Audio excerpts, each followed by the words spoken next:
दर्शकों ब्रेक तो बाद तुहाडा स्वागत है जी। डॉक्टर साहब साडे कोल पहली ईमेल आई है अदनान नवाज जी दी नॉर्वे तो।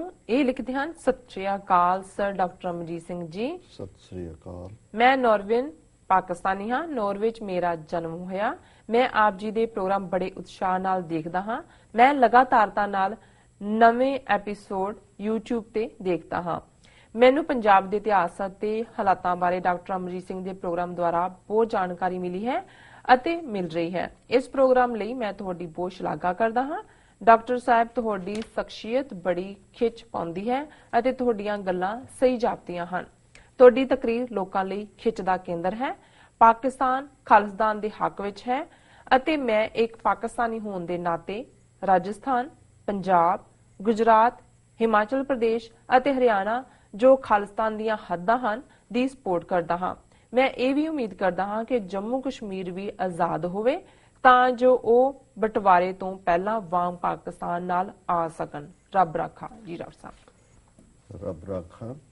अदनान नवाज जी का बहुत बहुत शुक्रिया। उन्होंने सानू नॉर्वे तो लिखे जी।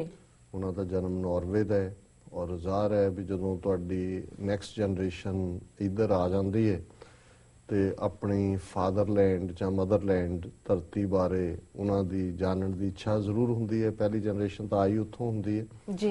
और उन्होंने साडे प्रोग्राम राही पंजाब के हालातों और इतिहास बारे जानकारी मिलती है और वो शलाघा के शब्द उन्होंने उस लिए भी असी शुक्रिया करते हैं जी। सो साडी शख्सियत प्रति उन्होंने बड़ा जिहड़ा पैंपरिंग कमेंट किया है, इसलिए भी शुक्रिया जी।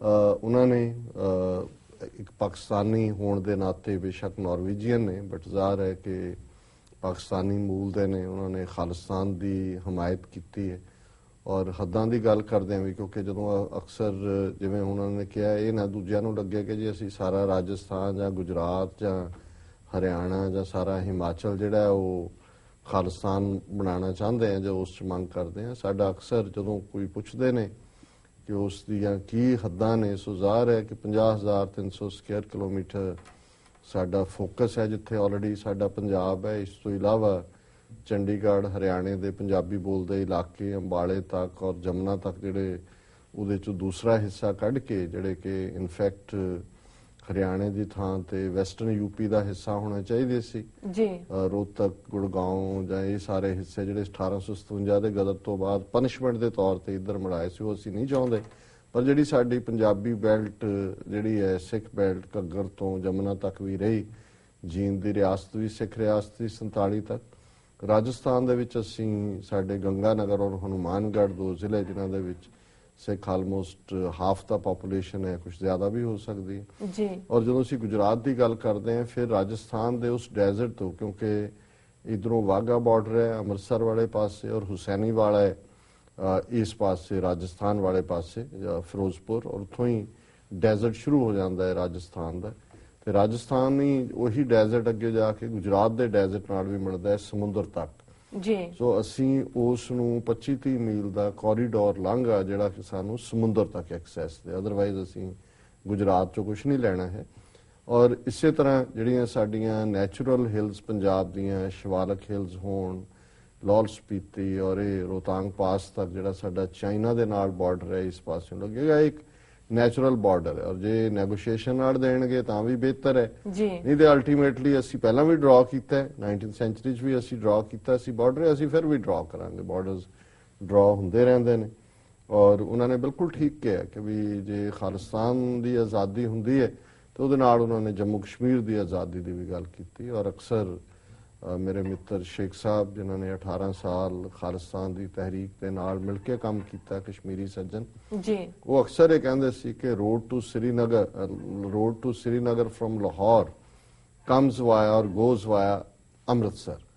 मतलब ये सी कि भी जिहड़ी खालिस्तान की आज़ादी है उहदे नाल ही कश्मीर की आज़ादी जुड़ी हुई है कि जे लाहौरों श्रीनगर जाना है तो वाया अमृतसर जाए मतलब ये है भी खालिस्तान आज़ाद होएगा तो कश्मीर आज़ाद होएगा जी। सो असी इन्हों वीर अदनान जी नूं यही रिक्वेस्ट करांगे कि भाई जे इन्हां दा कोई प्रभाव उत्थों दे हाकम कबूलदे ने तो जरूर उन्होंने कहण जां समझाण कि भाई अल्टीमेटली ये डर के ਇਹਨਾਂ ਦੇ ਨਾਲ ਤੁਸੀਂ ਗੁਜ਼ਰ ਨਹੀਂ ਕਰ ਸਕਦੇ ਇੰਡੀਆ ਦੇ ਨਾਲ। ਹਿੰਮਤ ਦੇ ਨਾਲ ਕਸ਼ਮੀਰੀਆਂ ਦਾ ਵੀ ਸਾਥ ਦਿਓ, ਸਿੱਖਾਂ ਦਾ ਵੀ ਸਾਥ ਦਿਓ।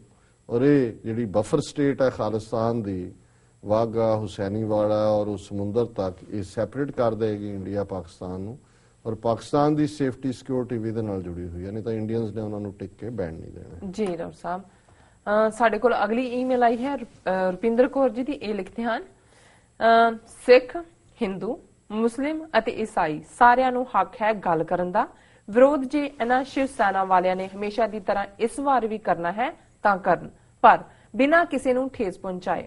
ਇਹਨਾਂ ਨੂੰ ਕੀ ਹੱਕ ਹੈ ਕਿ ਸੰਤ ਜਰਨੈਲ ਸਿੰਘ ਜੀ ਭਿੰਡਰਾਂ ਵਾਲਿਆਂ ਨੂੰ ਕਾਤਲ ਕਹਿਣ ਦਾ ਅਤੇ ਖਾਲਿਸਤਾਨ ਨੂੰ ਮੁਰਦਾਬਾਦ ਕਹਿਣ ਦਾ, ਨਾ ਇਹ ਕਹਿਣ ਦਾ ਕਿ ਸਿੱਖਾਂ ਨੂੰ ਫਾਂਸੀ ਦਿਓ। ਇਹ ਪੂਰਾ ਮਾਹੌਲ ਖਰਾਬ ਕਰ ਰਿਹਾ ਹੈ, ਹਿੰਦੂ ਆਤੰਕਵਾਦ ਨੂੰ ਜਨਮ ਦੇ ਰਿਹਾ ਹੈ। ਇਹ ਸਭ ਸਿੱਖਾਂ ਨੂੰ ਅਤੇ ਇਨਸਾਨੀਅਤ ਨੂੰ ਪਿਆਰ ਕਰਨ ਵਾਲੇ ਲੋਕਾਂ ਨੂੰ 6 ਜੂਨ ਵਾਲੇ ਦਿਨ ਤੱਕ ਖਬਰਦਾਰ ਰਹਿਣਾ ਚਾਹੀਦਾ ਹੈ, ਤਾਂ ਕਿ ਇਸ ਵਾਰ ਇਹ ਹਿੰਦੂ ਆਤੰਕਵਾਦੀ ਮਾਹੌਲ ਖਰਾਬ ਨਾ ਕਰਨ ਅਤੇ 6 ਜੂਨ ਦਾ ਦਿਨ ਸ਼ਾਂਤੀ ਨਾਲ ਮਨਾਇਆ ਜਾ ਸਕੇ।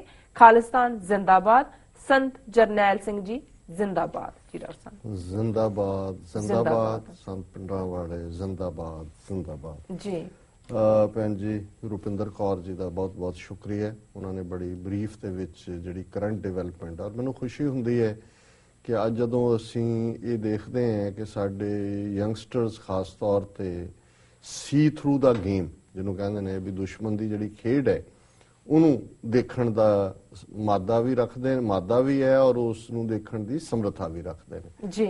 ਔਰ ਉਹਨਾਂ ਨੇ ਬਿਲਕੁਲ ਠੀਕ ਕਿਹਾ, ਬੜੀ ਪੋਲਾਈਟ ਲੈਂਗੁਏਜ ਦੇ ਵਿੱਚ ਉਹਨਾਂ ਨੇ ਲਿਖਿਆ ਕਿ ਕਿਸੇ ਦਾ ਕਿਸੇ ਨਾਲ ਸਹਿਮਤ ਹੋਣਾ ਜਾਂ ਨਾ ਹੋਣਾ ਇਹ ਹੱਕ ਹੈ ਹਰ ਇੱਕ ਦਾ। ਕੋਈ ਜ਼ਰੂਰੀ ਨਹੀਂ ਹੈ ਕਿ ਹਰ ਕੋਈ ਹਰ ਇੱਕ ਗੱਲ ਨਾਲ ਸਹਿਮਤ ਹੋਏ ਜੀ, ਔਰ ਵਿਰੋਧ ਕਰਨ ਦਾ ਵੀ ਹੱਕ ਹੈ।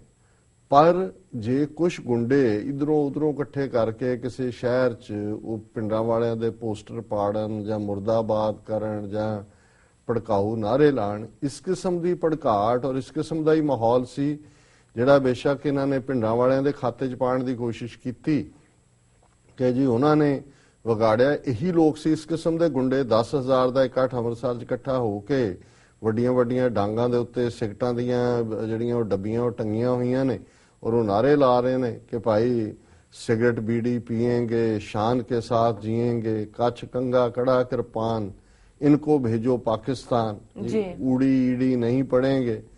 सो हुण ये जिहड़ा सारी इस किस्म की भड़काहट सी उन्हें माहौल नूं खराब कीता। सिख तां हमेशा ही ਜਿਹੜੇ ਨੇ ਉਹ ਅਕਮੋਡੇਟਿਵ ਰਹੇ ਨੇ। ਜੇ ਅੱਜ ਕੁਲਦੀਪ ਨਈਅਰ ਵਰਗਾ ਇਹਨਾਂ ਦਾ ਹਿੰਦੂ ਨੈਸ਼ਨਲਿਸਟ ਉਹ ਇਹ ਕਹਿੰਦਾ ਹੈ ਕਿ ਜੀ ਜਿਹੜਾ Hindus of Punjab and Kashmiri Pandits of Jammu Kashmir have no future. ਅੱਜ ਵੀ ਜਿਹੜੇ ਵੀਰ ਮੈਨੂੰ 에ਅਰਪੋਰਟ ਤੋਂ ਲੈ ਕੇ ਆਏ ਉਹਨਾਂ ਨਾਲ ਗੱਲ ਹੋ ਰਹੀ ਸੀ। ਮੈਂ ਕਿਹਾ ਜੀ ਇਹ ਹੂ ਇਜ਼ ਰਿਸਪੌਂਸਿਬਲ, ਕਿਹਨੇ ਫਿਊਚਰ ਖਤਮ ਕੀਤਾ? ਜੇ ਪੰਜਾਬ ਦੇ ਹਿੰਦੂ ਇਹ ਸਮਝਦੇ ਕਿ ਭਾਈ ਅਸੀਂ ਇਸ ਧਰਤੀ ਦੇ ਜਾਏ ਹਾਂ, ਸਾਡਾ ਹਿੱਤ ਇੱਥੋਂ ਦੇ ਲੋਕਾਂ ਨਾਲ ਜੁੜਿਆ ਹੋਇਆ, ਅਸੀਂ ਵਪਾਰ ਵੀ ਇੱਥੇ ਕੀਤਾ ਕਰਦੇ ਹਾਂ, ਇਹਨਾਂ ਦਾ ਹੀ ਪੈਸਾ ਹੈ ਜਿਹੜਾ ਅਸੀਂ ਸਾਨੂੰ ਧਨਾੜ ਬਣਾਉਂਦਾ ਹੈ, ਇਹ ਵਿਚਾਰੇ ਖੁਦਕਸ਼ੀਆਂ ਕਰਦੇ ਨੇ, ਸਾਡੇ ਚਵਾਰੇ ਬਣੇ ਹੋਏ ਨੇ ਔਰ ਇੱਕ ਹੱਟੀ ਜਿਹਦੇ ਚ ਭਾਵੇਂ ਉਹ ਚਵਾਨੀ ਦਾ ਸੌਦਾ ਵੇਚਣ ਵਾਲਾ ਵੀ ਜਿਹੜਾ ਸੌਖਾ ਹੋ ਜਾਂਦਾ ਲਾਲਾ ਅਲਟੀਮੇਟਲੀ। ਤੇ ਜੇ ਉਹਨਾਂ ਨੂੰ ਇਹ ਨਹੀਂ ਨਜ਼ਰ ਆਇਆ ਕਿ ਭਾਈ ਉਹਨਾਂ ਨੇ ਨਾ ਸਿਰਫ ਵਿਰੋਧਤਾ ਜ਼ਬਾਨ ਦੀ ਕੀਤੀ, ਆਪਣੀ ਮਾਂ ਬੋਲੀ ਤੋਂ ਮੁਨਕਰ ਹੋਏ। ਜੇ ਦਰਬਾਰ ਸਾਹਿਬ ਤੇ ਫੌਜ ਦਾ ਹਮਲਾ ਹੁੰਦਾ ਤੇ ਇਹੀ ਉਹਨਾਂ ਦੇ ਨੇ ਕਿ ਜੀ 6 ਮਹੀਨੇ ਪਹਿਲਾਂ ਕਿਉਂ ਨਹੀਂ ਕਰਾਇਆ? ਫਿਰ ਹਮਲਾ ਕਰਨ ਵਾਲਿਆਂ ਨੂੰ ਪੂੜੀਆਂ ਛੋਲੇ ਖਵਾ ਰਹੇ ਨੇ। ਔਰ ਇਹੀ ਹਾਲ ਕਸ਼ਮੀਰੀ ਪੰਡਤਾਂ ਦਾ ਵੀ, ਇੰਡੀਅਨ ਏਜੰਸੀਆਂ ਦੇ ਕਹਿਣ ਤੇ ਆਪਣੇ ਘਰ-ਬਾਰ ਛੱਡ ਕੇ ਨਿਕਲ ਪਏ ਜਗਮੋਹਨ ਦੇ ਕਹਿਣ ਤੇ। ਹੁਣ ਤੁਸੀਂ ਕਹੋ ਜੀ ਕਿ ਉਹਨਾਂ ਦਾ ਕੋਈ ਫਿਊਚਰ ਨਹੀਂ, ਉਹਨਾਂ ਨੂੰ ਤਾਂ ਨਹੀਂ ਕਿਸੇ ਨੇ ਕੱਢਿਆ, ਪੰਜਾਬ ਦੇ ਹਿੰਦੂਆਂ ਨੂੰ ਤਾਂ ਨਹੀਂ ਕਿਸੇ ਨੇ ਕੱਢਿਆ। ਔਰ ਜਿਹੜੇ ਵੀ ਅੱਜ ਵੀ ਜੇ ਜੁਝਾਰੂ ਜਿਨ੍ਹਾਂ ਨੇ ਰੀਅਲੀ ਮੂਵਮੈਂਟ ਰਨ ਕੀਤੀ ਹੈ, ਭਾਈ ਜਗਰਾਜ ਸਿੰਘ ਵਰਗੇ ਦੂਸਰੇ, ਉਹ ਤਾਂ ਉਹਨਾਂ ਨੂੰ ਪਤਾ ਲੱਗਦਾ ਸੀ ਕਿ ਉਹ ਤਾਂ ਲੈ ਕੇ ਆਉਂਦੇ ਸੀ ਉਹਨਾਂ ਨੂੰ ਵਾਪਸ, ਔਰ ਉਹ ਸਮਝਦੇ ਸੀ ਵੀ ਅਸੀਂ ਸੁਰੱਖਿਅਤ ਹਾਂ। ਇਹ ਵੀ ਏਜੰਸੀਆਂ ਦੀ ਖੇਡ ਸੀ ਜਿਹੜੇ ਕੁਝ ਇਲਾਕਿਆਂ ਦੇ ਵਿੱਚ ਹਿੰਦੂਆਂ ਦੀ ਹਿਜਰਤ ਕਰਾਉਣ ਦੀ ਕੋਸ਼ਿਸ਼ ਕੀਤੀ। ਪਰ ਹੁਣ ਜੇ ਤੁਸੀਂ ਆਪਣੀ ਧਰਤੀ ਦੇ ਨਾਲ ਲਾਇਲ ਹੀ ਨਹੀਂ ਹੋ ਤੇ ਫਿਰ ਉਹਦਾ ਕੀ ਨਿਕਲੇਗਾ? ਹੁਣ ਅੱਜ ਵੀ ਇਹਦੇ ਬਾਵਜੂਦ ਕਿ ਕਿਸ ਤਰੀਕੇ ਨਾਲ ਜਿਹੜੇ ਸਿੱਖ ਸਜ਼ਾਵਾਂ ਭੋਗ ਚੁੱਕੇ ਨੇ, ਉਹਨਾਂ ਦੇ ਕਾਨੂੰਨ ਦੇ ਥੱਲੇ ਉਹਨਾਂ ਨੂੰ ਇਲੀਗਲ ਹੀ ਹੈ ਜਦੋਂ ਤੁਸੀਂ ਕਾਨੂੰਨ ਦੇ ਥੱਲੇ ਤੁਸੀਂ ਹਿਰਾਸਤ 'ਚ ਰੱਖ ਰਹੇ ਹੋ। ਜਿਹੜੀ ਇਸ ਦੇ ਲਈ ਇੱਕ ਬਜ਼ੁਰਗ ਜਿਹੜੇ ਨੇ ਉਹ 120 ਦਿਨ ਤੋਂ ਭੁੱਖ ਹੜਤਾਲ ਤੇ, ਬਾਪੂ ਸੂਰਤ ਸਿੰਘ 83 ਸਾਲਾਂ ਦੇ ਬੈਠੇ ਨੇ। ਭੁੱਲਰ ਜਿਸ ਦੇ ਬਾਰੇ ਈਵਨ ਉਹਨਾਂ ਦੀ ਜਿਹੜੀ ਹੈ ਫਾਈਨਲੀ ਖਤਮ ਕਰ ਦਿੱਤੀ ਹੋਈ ਹੈ ਡੈਥ ਸੈਂਟੈਂਸ, ਉਹ ਬਿਮਾਰ ਨੇ, ਐਕਸਟ੍ਰੀਮ ਮੈਂਟਲ ਕੰਡੀਸ਼ਨ ਹੈ। ਤੇ ਹੁਣ ਇਹ ਜੇ ਗੁੰਡੇ ਇਕੱਠੇ ਹੋ ਕੇ ਬੈਨਰ ਲੈ ਕੇ ਕਹਿਣਗੇ ਕਿ ਰਾਜੋਆਣਾ ਔਰ ਭੁੱਲਰ ਕੋ ਫਾਂਸੀ ਦੋ, ਹਾਂਜੀ, ਤੇ ਹੁਣ ਇਹ ਕੀ ਹੈ?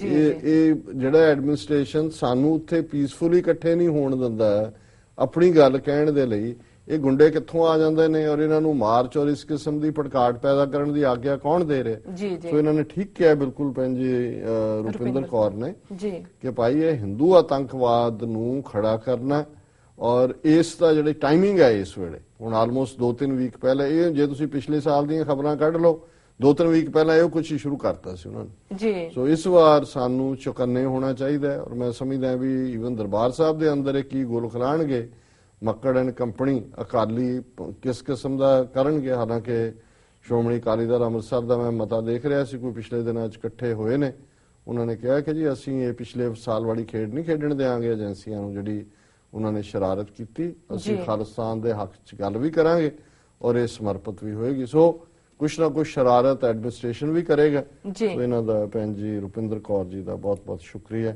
ਉਹਨਾਂ ਨੇ ਬੜੇ ਅਹਿਮ ਮੁੱਦੇ ਦੇ ਉੱਤੇ ਜਿਹੜੇ ਨੇ ਉਹ ਆਪਣੇ ਵਿਚਾਰ ਦਿੱਤੇ। ਜੀ ਡਾਕਟਰ ਸਾਹਿਬ ਨੇ ਬ੍ਰੇਕ। ਵਿਊਅਰਸ, ਵਿਚਾਰਾਂ ਦਾ ਸਿਲਸਿਲਾ ਇਸ ਤਰ੍ਹਾਂ ਚੱਲਦਾ ਰਹੇਗਾ। ਮਿਲਦੇ ਹਾਂ ਕਮਰਸ਼ੀਅਲ ਬ੍ਰੇਕ ਤੋਂ ਬਾਅਦ।